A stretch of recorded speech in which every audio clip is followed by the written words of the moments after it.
నమస్తే. ప్రస్తుతం మనతో పాటు చిరంజీవి నాయక్ గారు ఉన్నారు. ఆయనని నాకు కొన్ని డౌట్స్ ఉన్నాయి. అది ఏపీ రాజకీయాల గురించే కావచ్చు, అక్కడ జరిగే పరిణామాల గురించి కావచ్చు. సో ఇప్పుడు ఆయన అడిగి తెలుసుకుందాం. నమస్తే సార్. నమస్తే అండి. జై భారత్ అండి. జై భారత్ సార్. సార్ ఇప్పుడు ప్రస్తుతం టీడీపీ జనసేన పొత్తులు తెలిసిందే. ఇప్పుడు బీజేపీతో గత కొంతకాలంగా మాట్లాడుకుంటున్నారు. ఇప్పుడు ఏంటంటే ఈ బీజేపీకి టీడీపీకి మధ్య పొత్తులు జరగాలి అంటే ప్రయోజనం ఎవరికి, నష్టం ఎవరికి అని చెప్పేసి చాలామంది మాట్లాడుకుంటున్నారు. ఇవాళ కూడా చాలామంది నేతలు మేము టీడీపీకి రెబల్స్గా మారే అవకాశం ఉంది అని చెప్పేసి వినిపిస్తుంది. మీరేమంటారు? అంటే రెబల్స్గా అంటే ఇప్పుడు సీట్ రాని వాళ్ళు కొంతమంది రెబల్స్గా వేసేదానికి అవకాశం ఉంటుంది. ప్రజాదరణ ఉండి పొత్తుల వల్ల సీట్లు కోల్పోతే రెబల్గా వేసేదానికి అవకాశం ఉంది. ఈ బీజేపీ పొత్తుని డీలే చేస్తుందండి ప్రధానంగా. ఇప్పుడు టీడీపీ జనసేన అనేది ఎప్పుడో ఫిక్స్ అయిపోయినాయి కలిసి పోటీ చేయాలనేది. వాళ్ళకేంటంటే వాళ్ళ పెద్దన్న కావచ్చు, లేకపోతే వాళ్ళ యజమాని, టీడీపీ జనసేనకి ఇప్పుడున్న యజమాని ఎవరంటే బీజేపీ. వాళ్ళ యజమాని నుంచి వాళ్ళకి గో హెడ్ కన్సెంట్ రావాలి. ఆ అప్రూవల్ రాకపోవడం వల్ల ఈ డిలే అంతా. బీజేపీ ఆ అప్రూవల్ ఎందుకు ఇవ్వట్లేదంటే దే ఆర్ చూస్తున్నారు, టీడీపీ జనసేన మనకు బెటరా, వైఎస్ఆర్సీపీతో ఉంటే బెటరా, టీడీపీ జనసేనలో ఉంటే మనకు ఎలాంటి ప్లస్లు ఉన్నాయి, లేకపోతే వైసీపీతో ఉంటే ఎలాంటి ప్లస్లు ఉన్నాయి, దాన్ని వాళ్ళు యాక్చువల్గా మెజర్ చేస్తున్నారు ఏది బెటర్ అని. ఇప్పుడు జగన్తో పోల్చుకుంటే ఈ 5 yearsలో వాళ్ళకి ఎలాంటి ఇబ్బందులు రాలేదు. 19 నుంచి 2024 వరకు జగన్ బీజేపీకి అగెనెస్ట్గా సెంటర్లో కానీ, లేకపోతే వేరే పార్టీలతో కానీ, బీజేపీ వ్యతిరేక కూటమితో ఉన్న వాళ్ళతో కానీ ఎక్కడ కలిసి బీజేపీకి అగెనెస్ట్గా మాట్లాడిన దాఖలాలు లేవు అనమాట. ఆ వేలో చూసుకుంటే బీజేపీ సేఫర్ బెట్గా కనిపిస్తుంది బీజేపీకి. ఇంకోటి ఏంటి, ఇప్పుడు 2014 నుంచి 19 వరకు చంద్రబాబు నాయుడు బీజేపీలో పొత్తులో ఉండి బీజేపీ వ్యతిరేక పార్టీ అయిన కాంగ్రెస్తో కలిసి 19 ముందు కొంచెం హడావుడి చేశారు ఢిల్లీలో ఉండేప్పుడు. సో ఈ రకంగా బీజేపీకి చంద్రబాబు నాయుడు కొంచెం డ్యామేజ్ చేశాడు అనేది ఈ రోజుకి బీజేపీ మైండ్లో చాలా బలంగా ఉంది. అందుకనేసి చంద్రబాబు నాయుడుతో మళ్ళీ పెట్టుకుంటే మనకి ఎలాంటి డ్యామేజెస్ చేస్తారు, పొత్తు పెట్టుకుంటే మళ్ళీ ఎలా ఉండి కొన్ని రోజులు నుండి బయటికి వెళ్ళి మన ఎలా దాన్ని ఏమంటారు, అప్పుడు లోక్సభలో నో కాన్ఫిడెన్స్ మోషన్ తీసుకొచ్చి మళ్ళీ ఏమైనా తెస్తారేమో ఒక భయాందోళన అయితే ఉన్నాయి వాళ్ళకు. అందుకని వాళ్ళు వైసీపీకి ఫేవర్ చేసే విధంగా ఈ టీడీపీ, బీజేపీ అండ్ జనసేన పొత్తు ఫైనల్ చేయకుండా, సీట్లు అనౌన్స్ చేయకుండా వైసీపీకి ఫేవర్ చేసేలా ఉన్నారు అనేది బయట వినిపిస్తున్నట. చూస్తుంటే అది నిజమే కాబోలు అని అనిపిస్తూ ఉంది. ఓకే, ఇప్పుడు అలాగే ఇప్పుడు పవన్ కళ్యాణ్ భీమవరం టూర్ అని చెప్పేసి ఈ టూర్లో చాలా మంది కలిశారు. మీరేమంటారు దీని గురించి? అంటే ఒకటి, లాస్ట్ టైం ఆయన భీమవరం నుంచి పోటీ చేసి ఓడిపోయి ఉన్నారు. లాస్ట్ టైం పోటీ చేసినప్పుడు ఏంటంటే నేను పాపులర్ యాక్టర్ని, నేను గెలవకపోవడం ఏంటి అన్న కొంచెం ఓవర్ కాన్ఫిడెన్స్తో ఉండి ఉంటారు ఆయన అప్పుడు.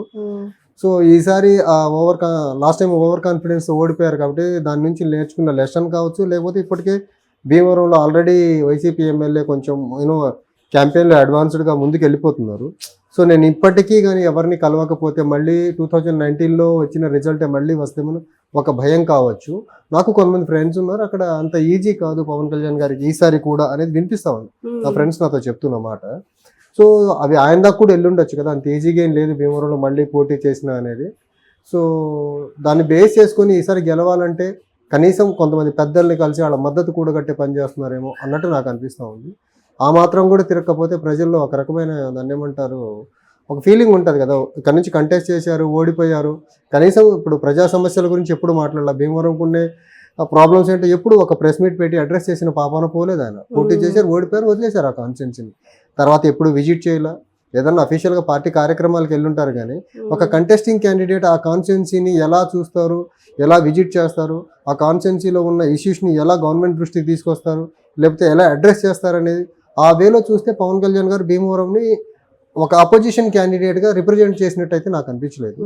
సో మేబీ ఈసారి ఆ నెగిటివ్ రిజల్ట్ రాకుండా ఉండేదానికి ముందుగా ఏమైనా ప్రయత్నాలు మొదలు పెడుతున్నారేమో అనిపిస్తుంది.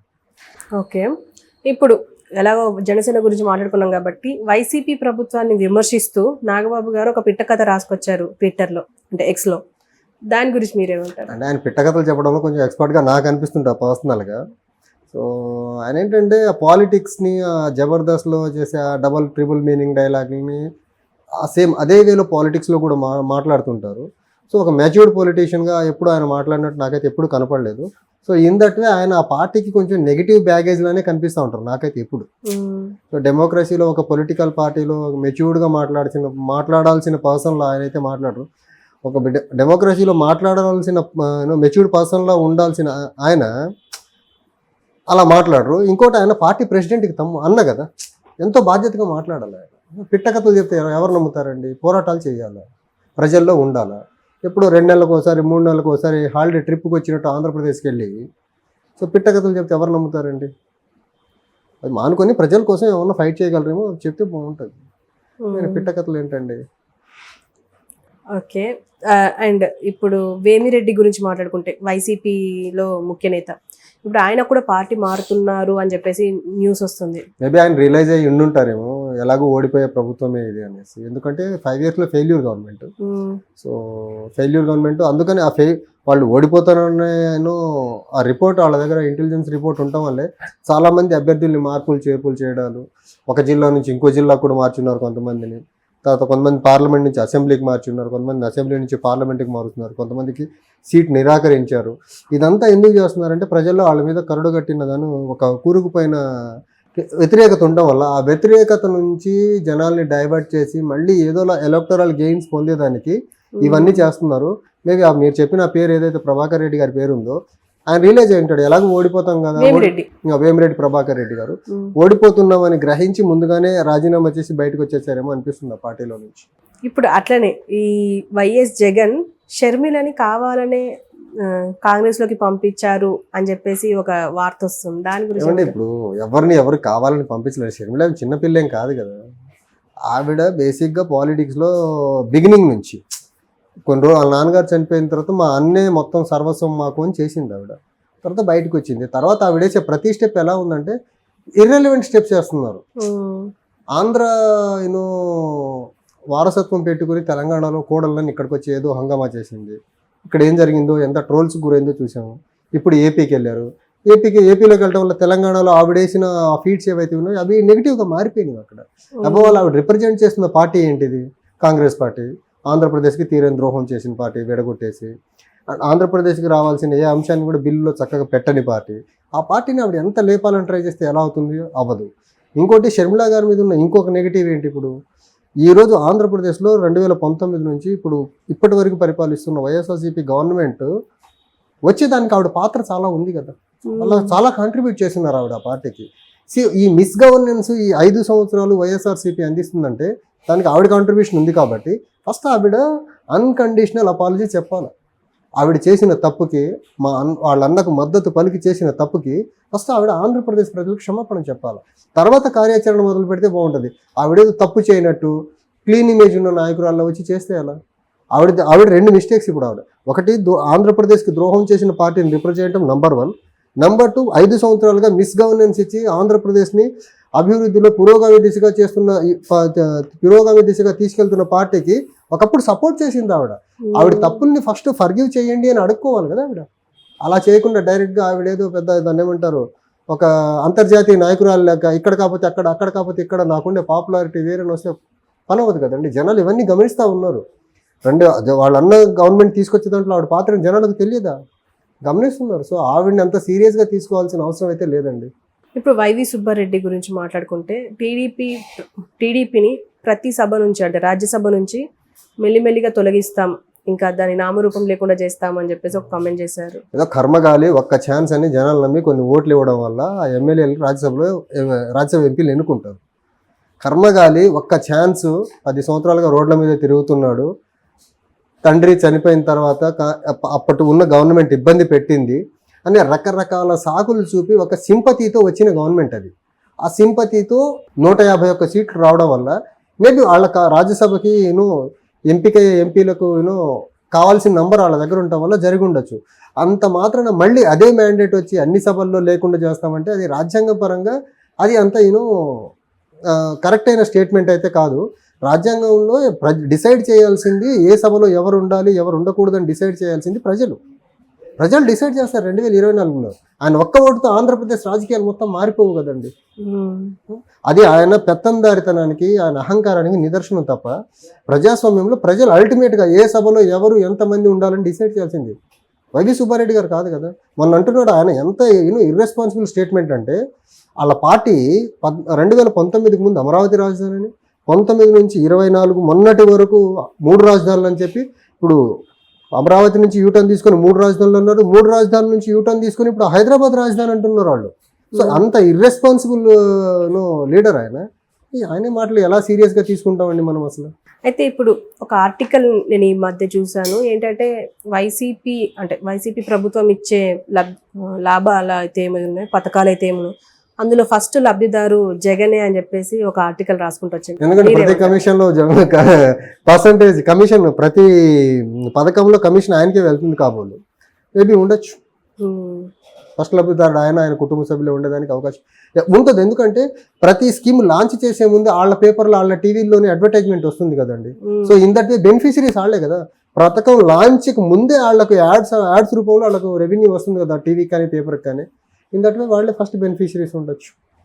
సరే, ఇప్పుడు సంపూర్ణ మద్యపాన నిషేధం చేసి 2024 ఎన్నికలకు వెళ్తాను అని చెప్పేసి జగన్ అంటున్నారు. అంటే ఇంతకు ముందు కూడా అదే అన్నారు, మొత్తం మద్యం నిషేధం చేస్తామని చెప్పేసి, అని మళ్ళీ వాళ్ళ బ్రాండ్స్ తీసుకొచ్చి గోల్డ్ మెడల్ ఏదో తీసుకొచ్చారు. దీన్ని మీరేమంటారు? ఒకటండి, ఇప్పుడు ఆయన అపోజిషన్లో ఉన్నప్పుడు 2019కి ముందు ఎక్కడైనా సంపూర్ణ మద్యపాన నిషేధం చేస్తానని చెప్పాడు. అండ్ 2024 ఎన్నికలు వెళ్ళే నాటికి నేను సంపూర్ణ మద్యపానం చేసేసి ఒక్క వైన్ షాప్ కూడా లేకుండా ఉన్న చిన్న కొద్దిపాటి లిక్కర్ అవైలబిలిటీ కూడా ఒక 5 స్టార్ హోటల్స్కి నేను పరిమితం చేస్తాననే మాట చెప్పాడు అనమాట. ఆయన చెప్పింది అది. కానీ వచ్చిన తర్వాత ఏంటి, అప్పుడు ప్రభుత్వంలోకి వచ్చిన తర్వాత ఆయన వచ్చిన నాటికి ఎక్సైజ్ రెవెన్యూ ఏదైతే రాష్ట్రానికి వస్తుందో లిక్కర్ ద్వారా, అది 6,200 చిల్లర కోట్లు ఉండేదండి. ఈ టిల్ డేట్ చూసుకుంటే అది దగ్గరగా 14,900 చిల్లర కోట్లు ఉంది. అంటే almost close to 15,000 crores.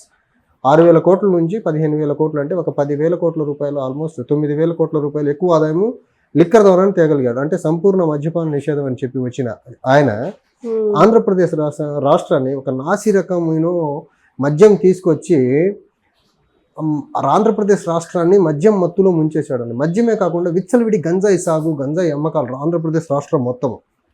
And ఇవన్నీ కాకుండా ఆ వైన్ షాపులు లైసెన్సులు కానీ, లేకపోతే బెల్ట్ షాపులు కానీ, పల్లెటూర్లలో నడిచే బెల్ట్ షాపులు కానివ్వండి, అవన్నీ వైసీపీ నాయకులు, వాళ్ళ అనుబంధాలు, వాళ్ళ కుటుంబ సభ్యులు, లేకపోతే వాళ్ళ కార్యకర్తల చేతుల్లో ఉండిపోయినాయి. ఈ ప్రభుత్వం 2019లో అధికారంలోకి వచ్చే ముందు మద్యపాన నిషేధం చేస్తామని చెప్పి వచ్చిన ప్రభుత్వము కంప్లీట్ మద్యం ఆదాయంతోనే నడుస్తుందండి గవర్నమెంట్. ఆయన ముఖ్యమంత్రి గారే చెప్పారు, ఈ మాట స్టేట్మెంట్ అసెంబ్లీలోనే చెప్పారు ఆయన.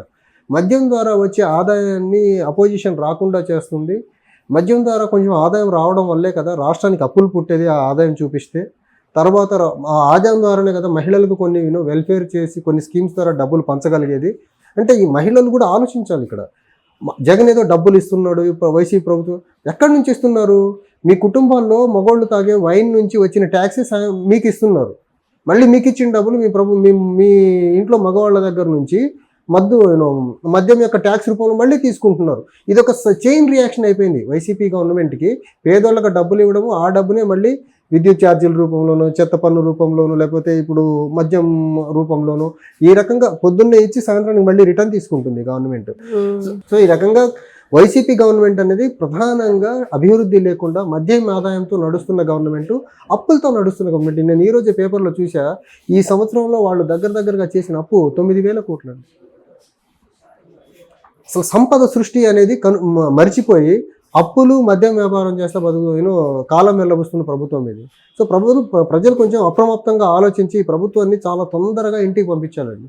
ఇంకొకసారి ఈ ప్రభుత్వం కానీ ఆంధ్రప్రదేశ్, ఈ పార్టీ కానీ మళ్ళీ ప్రభుత్వం ఆంధ్రప్రదేశ్లో ఫామ్ చేయగలిగితే ఇంకా ఆంధ్రప్రదేశ్లో ఇంకా అభివృద్ధి అనేది ఏ కనుచూపు మేరల్లో అసలు కనపడదండి. ఇంకా ఒక దయనీయమైన రోడ్డు వ్యవస్థ ఉంటుంది. ఒక మద్యం పాలసీ అయితే ఇంకొక లెవెల్కి వెళ్ళిపోతుంది. అది క్యాపిటల్ అనేది ఆయన హైదరాబాద్ అంటున్నారు, ఇంకొకసారి ఆయన గెలిస్తే లేదు అమెరికా వాషింగ్టన్ DC మాకు రాజధాని కావాలని అంటాడు ఆ వైవి సుబ్బారెడ్డి అనే వ్యక్తి. సో ఇవన్నీ ఆలోచించి రాష్ట్ర హితం కోసం ఆలోచించి ఓటర్లు ఈ ప్రలోభాలకు లొంగకుండా నిజాయితీగా ఓట్ చేయగలిగితే బాగుంటుందండి. Okay sir, thank you very much. Thank you అండి, వెల్కమ్.